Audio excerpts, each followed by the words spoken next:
Hey everyone, it's Kong again, and I've just got a kind of short, quiet, chill video for you tonight. I basically just wanted to go over my summoning plans for the rest of the year.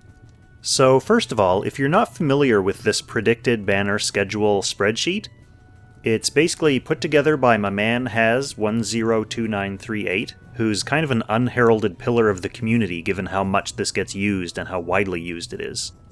Basically what he does is he looks at the banners, the summoning banners that come out on the Chinese server and compiles this. And since the Chinese server is about 5 or 6 months ahead of global, it gives us kind of a peek into the near future. Assuming Zilong Games doesn't dramatically change anything in terms of the rollout of these summoning focus banners, it allows us to kind of predict what we're going to be able to summon every week. So it's very handy. And yeah, if you haven't seen this or if you don't have access to this, I'm going to drop the shared link in the description under the like button below. And that way you'll be able to plan a little bit further ahead. If you know, for example, that a character that you're hoping to summon is going to be coming up in 3 or 4 months, you can start saving or planning to pick off appropriate Destiny characters. So yeah, that's the kind of marketing pitch for this aside. I'll get right into kind of my summoning plans, or hopes and dreams, depending on how RNG treats me. So we are here right now, and you probably already saw my summoning video for the Gizaroth banner. I had a guaranteed Gizaroth, and I was debating going back in for Zerida shards. I needed 50 shards to get her within easy sharding range of 6-star. I did end up going back in for that, and I actually dropped 90 summons and got nothing. So, knowing that my very next summon was going to be a guaranteed SSR, I kind of backed off and started reevaluating a little bit, and that's part of what prompted me to make this video.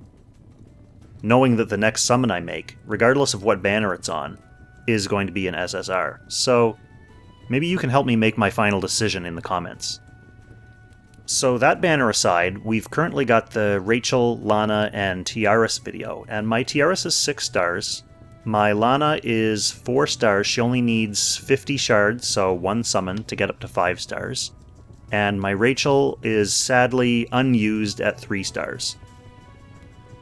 So I would have I guess about 26% chance of summoning Rachel on this, 26% chance of summoning Lana, and 26% chance of being able to trade in those Tiaris shards for, to be honest, Rachel. The danger, of course, is I also have a 20% chance of summoning an off banner, so it's not really a sure thing, and I wouldn't really be putting Rachel in my box right now anyway. She's kind of a future character that I'm considering bringing in for maybe Season 6. Then we've got the Rosalia and Nomi banner, the new characters coming out in a couple days, actually, I guess. I'm going to be skipping that one, and we can talk about that a little bit. I'll talk about these characters, obviously, in more depth in Should You Summon. Then just scrolling down here, the next banner after that is going to be a raid-up banner with Wheeler and Young Jessica. As you know, I am currently sharding up my Wheeler at your insistence. And I do have a Young Jessica who, again, kind of like Rachel, she's 3 stars, she's unused, but I would consider bringing her up for Season 6. The trouble with summoning on this banner is that we are going into kind of a stretch of important banners for me, so I'm going to hold off even though that could be useful. So with 2 skips in a row, next up we have this Destiny banner with Emilia, Ares, and Betty, and I do have Ares. I don't have Emilia or Betty, so I know neither of them are really good characters and neither of them really fit my box, but I do like collecting characters too. So knowing that I would have a guaranteed Destiny character of someone I don't already have on that banner is tempting, again, if it didn't come at such an inconvenient time. So the next banner here, Landius, Yulia, and Juglar. I have a 6-star Landius, I have a 6-star Yulia, and my Juglar is 5-star with 100 out of 150 shards. So my plan all along, since sharding Juglar up, has been to summon, grab my first SSR on this banner. There's an 80% chance that it'll top my Juglar up to 6 stars. And that's kind of what I'm leaning the most towards using my current 90 pity on, just because it will let me save up a lot more, and it's a much safer bet 80% chance of getting a character instantly to 6 stars than going back in and finishing off my summons for Zerata, for example. I would have a 26 or 27% chance of getting my unused Rainforce up to 4 stars, getting my brand new Gizaroth up to 4 stars, even though I am probably going to be using him, or getting my Zerata to almost 6 stars. So, that's really appealing, but this Jugler is more of a lock. And then the reason why I've been so hesitant on these previous banners is because I'm planning on going hard for the Tree Sage. I really like that character, I really like his design. I've been leaning more and more towards using a myth team, so he would fit into my team.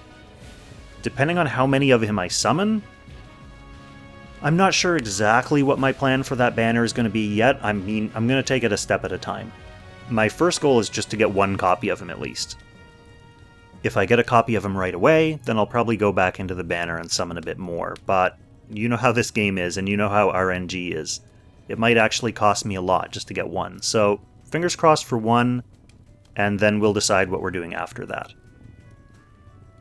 The next Illustrial and Angelina banner, I'm expecting not to have many tickets left, so I'm going to skip it, even though I could use more Illustrial shards. Then we've got a Gerald and Layla, Knight of Mystery, and a Lucia banner. I actually don't have a Lucia yet, so she would be my guaranteed summon there. And I would consider bringing her into the box if I start running like a 4 or 5 tank composition in Season 6. I'm not 100% sure what I'm going to do there yet. I do have 4 good tanks already, so a Lucia would be kind of on the lower end of the list to use. But it's also really hard to pass up a guaranteed character like that. So, depending on what kind of shape I'm in after the Tree Sage, I will consider summoning for her. Then we've got a Leaden, Rachel, and Ultimuller banner, and to be honest, this one I'm more likely to summon for Rachel than the Rachel, Lana, and Tiaras one. I have a 6-star Leaden already, and my Ultimuller I think is high 4-star? I think he's around there, 4 or 5-star. So whether I got him or Rachel, I wouldn't mind either way. Then we have Tsubame and Florentia, and I was originally tempted to summon for 1 copy of Florentia, but I don't think I'm going to be bringing her into my box after all, so she would just be kind of a behind-the-scenes side project. Dehart and Shalinka I'm going to skip. And then we have this Destiny banner of Lanford, Shelfaniel, and Virash. I have all 3 of them, all at 3 stars, so I'm probably just going to skip that one.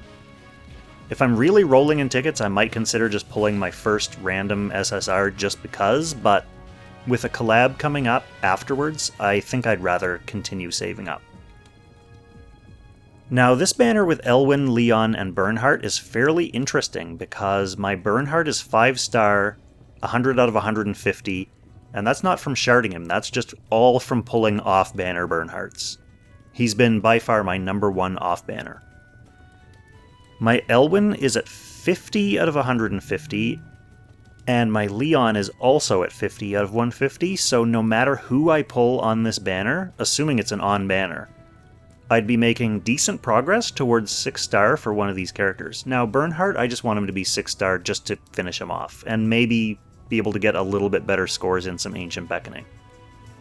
Leon I do still use in PvE, just cleanup maps, every once in a while, and like everyone, I'm planning on using Elwyn in Season 6, so it would just make a little bit less sharding for me if I got him to 6-star. Or closer to 6-star. And then we have the Shaltir and Albedo banner, the Overlord collab, and I'm going to be summoning pretty hard on that one too. I want to make sure I get at least one of each character, just because I like to knock out these crossover characters in case they never come back. Now that brings us up to the end of the year, so I'm just going to hit some highlights in 2021 just for the sake of wrapping this up. Obviously, I'm going to want at least 1 copy of Rosenseal because she's looking like a staple character in the next season meta, and she's just a pretty powerful, crazy character anyway. Now, the Rosalia Elwyn banner is an interesting one, and this is part of the reason why I'm skipping Rosalia's launch with Nomi.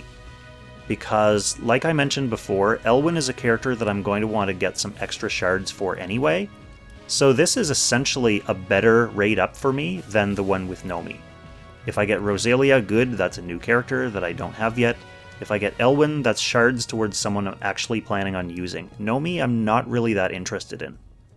Then we have the Mariel and Youngest Jessica banner. I'm going to want to get at least one copy of Mariel, just because she's looking fairly powerful and fairly interesting so far. In the early days, at least. And the final one to touch on is the Sakura and Sumire Sakura Wars rerun. I was playing during this initial crossover, but I missed both characters. I don't know if I was just really voucher poor at the time, or I'm really not sure how that worked out. Maybe I just ended up getting off banners. I'll have to go back and look at my notes. But I do, even though I don't really think I'll be playing either of those characters, I do want to add them to my box, because this is already the rerun. We don't know if they're going to be coming back, so I want to get them out of the way. So that basically encapsulates my summoning plans for the rest of the year and a couple little highlights of 2021. Yeah, let me know in the comments if you think I should just go ahead and pull the trigger on this 26% chance of finishing Zerida, knowing that Gizaroff will be kind of useful, Rainforce kind of won't. Or if I should stick to my guns and just hoard up tickets for the next few weeks and pop an almost guaranteed 6-star Jugler. I think they're both compelling cases, to be honest. One of them takes a little bit more patience and will set me up a little bit better for my Tree Sage, because I'll have more tickets in stock probably. But obviously immediate gratification and or disappointment is the other possibility.